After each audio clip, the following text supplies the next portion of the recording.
The lord. మన ప్రభువైన యేసుక్రీస్తు పరిశుద్ధమైనటువంటి నామంలో ఈ ఉదయకాలపు కృపావార్తను వింటున్నటువంటి మీ అందరికీ దేవుని పేరట వందనాలు తెలియపరుస్తూ ఉన్నాను. అందరూ బాగున్నారా? మరి ఈ పూట ప్రభు మనకిచ్చినటువంటి వాక్యాన్ని మనము పరిశుద్ధ గ్రంథములో చదువుకుందాం. యోబు గ్రంథము 11వ అధ్యాయము 16వ వాక్యాన్ని మనం చదువుదాం. యోబు గ్రంథము 11వ అధ్యాయము 16వ వాక్యాన్ని మనము చదువుకుందాం. నిశ్చయముగా నీ దుర్దశను నీవు మరచెదవు, దాటిపోయిన పారు నీటిని జ్ఞాపకం చేసుకొనున్నట్లు నీవు దానిని జ్ఞాపకము చేసుకొనిదవు. హల్లెలూయా. నా దేవుని బిడ్డలారా, గమనించండి, ఇక్కడ రాయబడిన ఈ యొక్క మాటని మనం గమనించినట్లయితే, నిశ్చయముగట నీ దుర్దశను నీవు మరచెదవు అని ఇక్కడ రాయబడి ఉంది. నా దేవుని బిడ్డలారా, ఒకప్పుడు మనము కలిగినటువంటి పాతరోత జీవితం కానీ, ఒకప్పుడు మనం పడినటువంటి బాధలు, వేదనలు, శోధనలు కానీ, ఒకప్పుడు మనం అనుభవించినటువంటి ఇదిగో భయంకరమైనటువంటి ఆ నింద, అవమానాలు కానీ, నా దేవుని బిడ్డలారా, వాటన్నిటిని కూడా మనము మరిచిపోతామట. హల్లెలూయా. నా దేవుని బిడ్డలారా, గమనించండి, అవి మరిచిపోవాలి అని అంటే క్రొత్తవి రావాలి, పాతవి గతించిపోవాలి అని అంటే క్రొత్తవి మన జీవితంలోనికి ప్రవేశం కావాలి.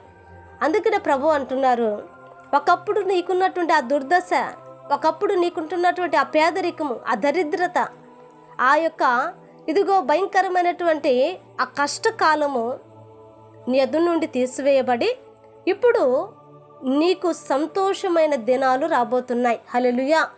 ఆ యొక్క జీవితాన్ని నువ్వు మరిచిపోయి, ఆ బ్రతుకును నువ్వు మర్చిపోయి, ఆ కన్నీటిని నువ్వు మరిచిపోయి, ఆ నిందలను, ఆ అవమానాలను నువ్వు మరిచిపోయి ఇప్పుడు సంతోషంగా బ్రతికే దినాలు రాబోతున్నాయి.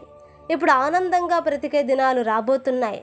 నీ జీవితంలో మోడుబారిపోయినటువంటి నీ బ్రతుకును మరలా ప్రభు చిగురింపచేసి నీకు పట్టజాలనంత ఆనందమును, మహదానందమును ప్రభు దయచేయబోతున్నాడు అని ఈ వాక్యము చెప్పకనే చెప్తుంది. హల్లెలూయా. నా దేవుని బిడ్డలారా, గమనించండి, నేను అంటాను, ఒకప్పుడు భయంకరమైనటువంటి అప్పులు, ఆర్థిక ఇబ్బందులు, సమస్యలు, నా దేవుని బిడ్డలారా గమనించండి, సంతోషం లేదు, కన్నీళ్ళ మధ్యలోనే, దిగులుతోనే, బాధతోనే మరి ముందుకు సాగిపోయేవారు. మరి ఆ దినాలన్నీ మన ఎదుటి నుంచి పోగొట్టేది మనుషులైతే కాదు కదండి. నీ ఇబ్బందిని నేను తీరుస్తాను, నీ అక్కరని నేను తీరుస్తాను, నీ సమస్యను నేను తీరుస్తాను అనే వాళ్ళు ఎవ్వరూ లేరు కదండి. కానీ ప్రభు ఈ మాట చెప్పగలుగుతున్నాడు. హల్లెలూయా. ప్రభు మన కన్నిటిని చూచిన దేవుడు, మన ప్రార్థనను ఆలకించిన దేవుడు. నా దేవుని బిడ్డలారా, ప్రభు సెలవిస్తున్నాడు, నిశ్చయముగా ఇది జరుగుతుంది. హల్లెలూయా. నిశ్చయముగా ఇది జరుగుతుంది.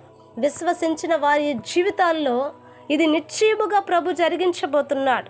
విశ్వసించినటువంటి వారి యొక్క హృదయాలలో ఇప్పుడే పనిని ప్రారంభిస్తూ ఉన్నాడు మన దేవుడు. హల్లెలూయా. కనుక నా దేవుని బిడ్డలారా, గమనించండి, అటువంటి పాతరోత జీవితాన్ని ప్రభు తీసివేసి ఒక నూతనమైనటువంటి జీవితం, నూతనమైన సంతోషకరమైనటువంటి ఆనందాన్ని ప్రభు మనకు దయచేలాగున ఒక చిన్న ప్రార్థన చేద్దామని. మహాపరిశుద్ధుడా, మహోన్నతుడా, నీకు వందనాలు, స్తుతి, స్తోత్రాలు యేసయ్యా. ఇదిగోనైనా ఈ యొక్క ఉదయకాలం అందు ప్రభా మీరు మాతో మాట్లాడినందుకు స్తోత్రాలు. నిజమే అయ్యా, నిశ్చయముగా మా యొక్క దుర్దశను నా తండ్రి అయ్యా మీరు అయ్యా ఇదిగో మరిచిపోయేటట్లుగా చేయబోచున్న వాడానికి స్తోత్రాలు. ఈ వాక్యం విన్న ప్రతి వారిని ఆశీర్వదించినైనా అయా వేదన కన్నీళ్ళలో నుంచి విడిపించి నూతనమైన, సంతోషకరమైన, ఆనందకరమైన దినాలు వారికి దయచేయమని, వారిని, వారి పిల్లల్ని, వాళ్ళ కుటుంబాలను దీవించి సమృద్ధి సమాధానాలతో నింపమని యేసు నామాన్ని అడిగి వేడుకుంటున్నాము తండ్రి. ఆమేన్. Praise the Lord. దేవుని కృప మీకు తోడై ఉండును కాక.